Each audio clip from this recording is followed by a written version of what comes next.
Para ser novelista, de John Garner. Hoy voy a leer el prólogo escrito por Raymond Carver. Hace mucho tiempo, era el verano de 1958. Mi mujer, nuestros dos niños y yo abandonábamos Yakima, Washington, para trasladarnos a un pueblecito de las afueras de Chico, California. Allí encontramos una casa antigua por $25 al mes.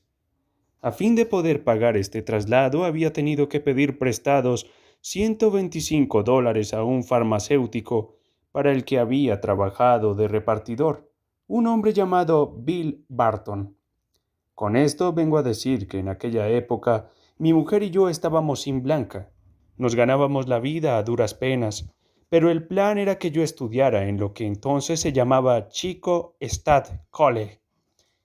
Pero desde mis primeros recuerdos, desde mucho antes de que nos trasladáramos a California en busca de una vida distinta y de nuestro pedazo del pastel americano, yo había querido ser escritor.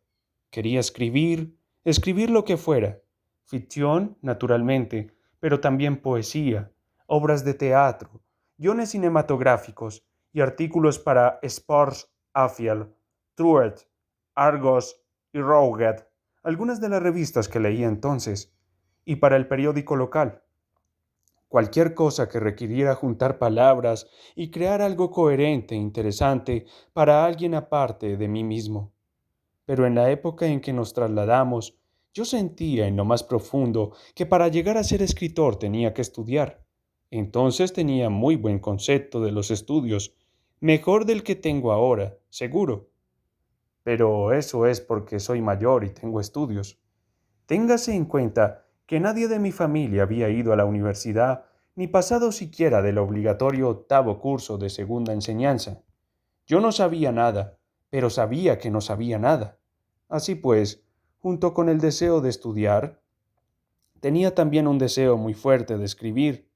Era un deseo tan fuerte que, con el aliento que recibí en la universidad y el criterio que adquirí, seguí escribiendo durante mucho tiempo, a pesar de que el sentido común y la cruda realidad me aconsejaban una y otra vez que desistiera, que dejara de soñar, que siguiera adelante discretamente y me dedicara a otra cosa. Aquel primer otoño en la Universidad de Chico me matriculé de las asignaturas obligatorias para la mayoría de los alumnos de primer curso, pero también me matriculé de algo que se llamaba Literatura Creativa 101. Esta clase la iba a dar un noveno miembro del cuerpo docente de la facultad llamado John Garner, que llegaba rodeado de cierto misterio y de un aire novelesco. Se decía que anteriormente había enseñado en Oberlin College, pero que se había ido de allí por alguna razón que no quedaba clara. Un estudiante decía que a Garner lo habían echado. A los estudiantes, como a todo el mundo, les encantan los rumores y la intriga. Y otro decía que Garner simplemente se había ido a causa de algún lío. Alguien más decía que en Oberlin tenía que dar demasiadas clases, 4 o 5 de lengua de primer curso cada semestre, y que no le quedaba tiempo para escribir. Y es que se decía que Garner era un escritor de verdad, es decir, en ejercicio, que había escrito novelas y relatos cortos. De cualquier modo, iba a dar literatura creativa 101 en Chico y yo me apunté. Me emocionaba asistir a las clases de un verdadero escritor. No había visto un escritor en mi vida y la idea me imponía mucho. Pero lo que yo quería saber era dónde estaban esas novelas y esos relatos cortos. Pues bien, todavía no se había publicado nada. Se decía que no había conseguido que le publicaran sus obras y que las llevaba consigo en cajas. Siendo ya alumno suyo, yo vería esas cajas de manuscritos. Garner se había enterado de mis dificultades para encontrar un sitio donde trabajar. Sabía que tenía familia y que en mi casa no había sitio. Me ofreció la llave de su despacho. Ahora veo que aquel ofrecimiento es casual y yo me lo tomé, creo, como una orden, pues de eso se trataba. Todos los sábados y domingos me pasaba parte del día en su despacho, que era donde tenía las cajas de manuscritos. Estaban apiladas en el suelo junto a la mesa. Nickel Mountain escrito en una de las cajas con lápiz de cera. Es el único título que recuerdo. Pero fue en su despacho, a la vista de sus libros inéditos, donde llevé a cabo mis primeros intentos serios de escribir. Cuando conocí a Garner, él estaba detrás de una de las mesas instaladas en el gimnasio femenino durante el periodo de matriculación. Firmé la hoja de matrícula y me entregó el programa de la asignatura. Su aspecto no se acercaba ni de lejos al que yo imaginaba que debía tener un escritor. La verdad es que en aquella época parecía un ministro presbiteriano o un agente del FBI. Vestía siempre traje negro, camisa blanca y corbata, y tenía el pelo cortado al cepillo. La mayoría de los jóvenes de mi edad llevaban el pelo al estilo de A, es decir, peinado hacia atrás por los lados y fijado con gomina. Lo que digo es que Garner tenía un aspecto muy normal, y para completar el cuadro, conducía un Chevrolet 4 puertas negro con neumáticos completamente negros, sin banda blanda, un coche tan desprovisto de lujos o comodidades que ni siquiera tenía radio. Después de haberlo conocido y de que me hubiera dado la llave, cuando estaba utilizando su despacho de forma regular como lugar de trabajo, me pasaba las mañanas de los domingos sentado en su mesa, delante de la ventana, tecleando en su máquina de escribir. Pero miraba por la ventana esperando ver su coche detenerse y aparcar en la calle de enfrente como cada domingo. Después Garner y su mujer, Joan, salían y vestidos completamente y severamente de negro, caminaban por la acera hacia la iglesia para entrar en ella y asistir al servicio. 1 hora y media después los veía salir, volver caminando por la acera hasta el coche, subir a él y marcharse. Garner llevaba el pelo cortado al cepillo. Vestía como un ministro presbiteriano, un agente del FBI e iba a la iglesia los domingos. Pero en otros aspectos no era convencional. Comenzó a saltarse las normas el primer día de curso. En clase fumaba un cigarrillo detrás de otro, continuamente, y empleaba una papelera de metal como cenicero. Y cuando otro profesor que utilizaba la misma aula se quejó de ello a sus superiores, Garner se limitó a hacernos un comentario acerca de la mezquindad y la estrechez de miras de aquel hombre. Abrió las ventanas y siguió fumando. A los escritores de relatos cortos que tenía en clase les exigía que escribieran uno de entre 10 y 15 páginas de extensión, y a los que querían escribir novela, creo que habría uno o dos, un capítulo de unas 20 páginas, junto con un esbozo del resto. Lo malo era que el cuento o el capítulo de la novela podían llegar a revisarse hasta 10 veces durante el curso semestral, para que Garner se quedara satisfecho. Tenía por principio básico el de que el escritor encontraba lo que quería decir en el continuo proceso de ver lo que había dicho, y a ver de esta forma, a ver con mayor claridad, se llegaba por medio de la revisión. Creía en la revisión interminable. Era algo muy serio para él y que consideraba vital para el escritor en cualquier etapa de su desarrollo como tal. Y nunca perdía la paciencia al releer la narración de un alumno, aunque la hubiera visto en 5 encarnaciones anteriores. Creo que la idea que tenía en 1958 acerca de lo que era un relato corto seguía siendo esencialmente la que tenía en 1982. Un relato corto era algo que tenía un principio, una parte intermedia y un final distinguibles. A veces iba hasta la pizarra y hacía un diagrama para ilustrar algún comentario que quería hacer sobre el aumento o el descenso de la emoción de una historia. Cumbres, valles, mesetas, resolución, denowemen y cosas así. Yo, por más que lo intentaba, no conseguía interesarme mucho o entender realmente este aspecto de las cosas. Por eso que ponía en la pizarra. Todo eso que ponía en la pizarra. Pero lo que sí entendía eran las observaciones que hacía sobre la historia de algún alumno cuando ésta se comentaba en clase.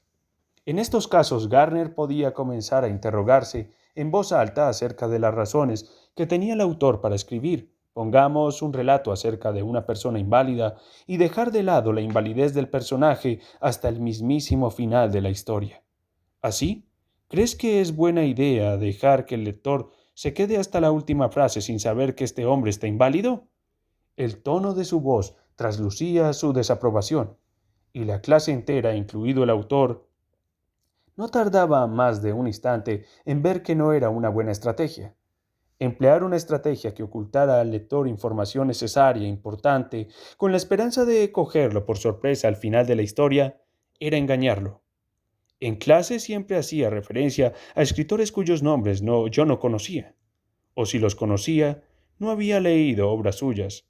Conrad, Selinet, Catherine Annette Porter, Isaac Babel, Walter Van Tilburg, Chekhov, Hortense Kaiser, Kurt Harnad, Robert Penn-Harrer.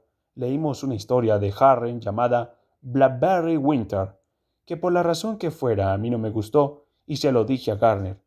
Pues vuélvala a leer, me dijo, y hablaba en serio. William Gass era otro de los que nombraba Garner.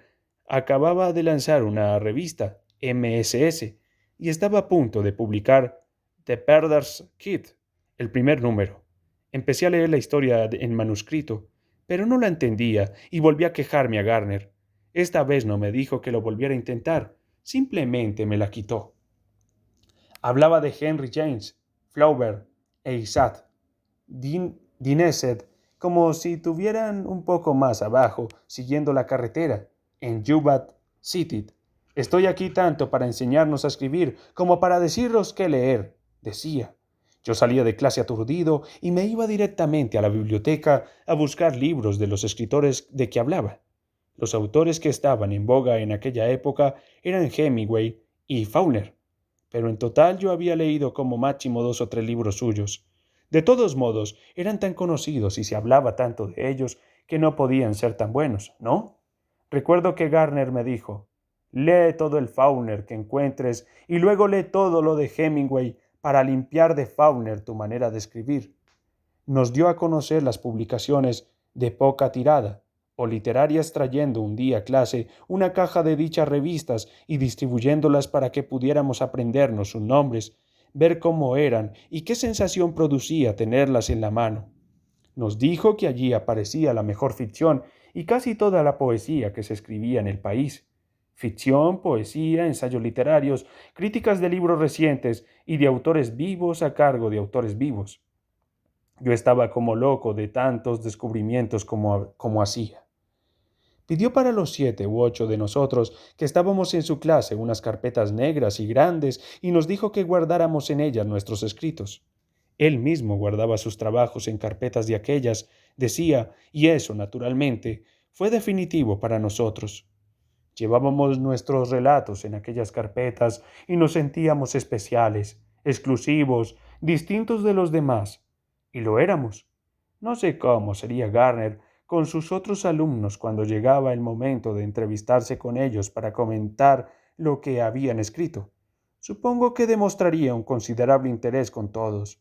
Pero yo tenía y sigo teniendo la impresión de que durante aquel periodo se tomaba mis relatos con mayor seriedad y ponía al leerlos más atención de la que yo tenía derecho a esperar.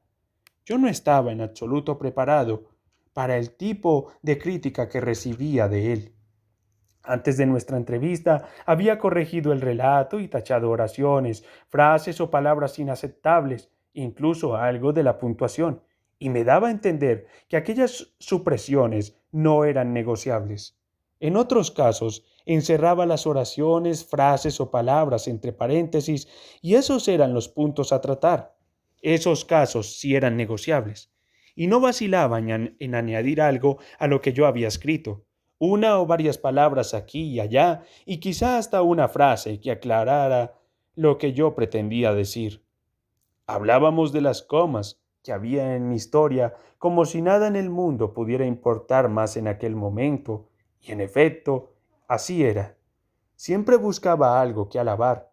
Si había una frase, una intervención en el diálogo o un pasaje narrativo que le gustaba, algo que le parecía trabajado y que hacía que la historia avanzara de forma agradable o inesperada, escribía al margen, muy acertado, o si no, bien.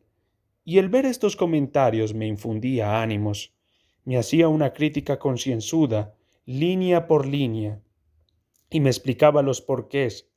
de que algo tuviera que ser de tal forma y no de otra, y me prestó una ayuda inapreciable en mi desarrollo como escritor.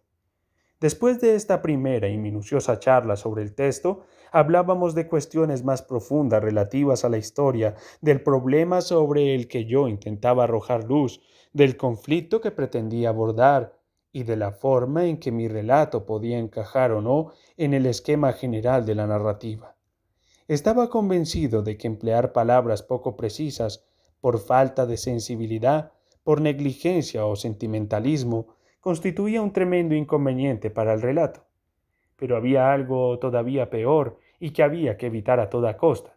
Si en las palabras y en los sentimientos no había honradez, si el autor escribía sobre cosas que no le importaban o en las que no creía, tampoco a nadie iban a importarle nunca. Valores morales y oficio, esto es lo que enseñaba y lo que defendía, y esto es lo que yo nunca he dejado de tener en cuenta a lo largo de los años desde que aquel breve pero trascendental periodo. Este libro de Garner me parece a mí que es una exposición honrada y sensata de lo que supone convertirse en escritor y empeñarse en seguir siéndolo. Está inspirada por el sentido común, la magnanimidad y una serie de valores que no son negociables. A cualquiera que lo lea le impresionará la absoluta e inquebrantable honradez de su autor, así como su buen humor y su nobleza. El autor, si se fijan, dice continuamente, sé por experiencia, sabía por experiencia, y lo sé yo, por ser profesor de literatura creativa, que ciertos aspectos del arte de escribir pueden enseñarse y transmitirse a otros escritores, en general más jóvenes. Esta idea no debería sorprender a nadie que se interese de verdad por la enseñanza y el hecho creativo. La mayoría de los buenos e incluso grandes directores de orquesta, compositores, microbiólogos, bailarinas, matemáticos, artistas visuales, astrónomos o pilotos de caza aprenden de personas mayores que ellos y más versadas en el oficio. Por el mero hecho de asistir a clase de literatura creativa, igual que si se trata de clases de cerámica o de medicina, no se convierte cualquiera en un gran escritor, ceramista o médico. Puede que ni siquiera llegue a ser bueno. Pero Garner estaba convencido de que tampoco era perjudicial. Uno de los peligros de dar o recibir clases de literatura creativa radica, y hablo otra vez por experiencia, en animar en exceso a los jóvenes escritores. Pero de Garner aprendí a correr ese riesgo antes que tomar el otro camino. Garner daba y seguía dando aún cuando los signos vitales fluctuaban alocadamente, como cuando se es joven y se está aprendiendo. El joven escritor necesita sin duda tanto aliento como quien pretende iniciarse en otras profesiones e incluso diría que más. Y ni qué decir tendría que hay que alentar siempre con sinceridad y nunca para escurrir el bulto.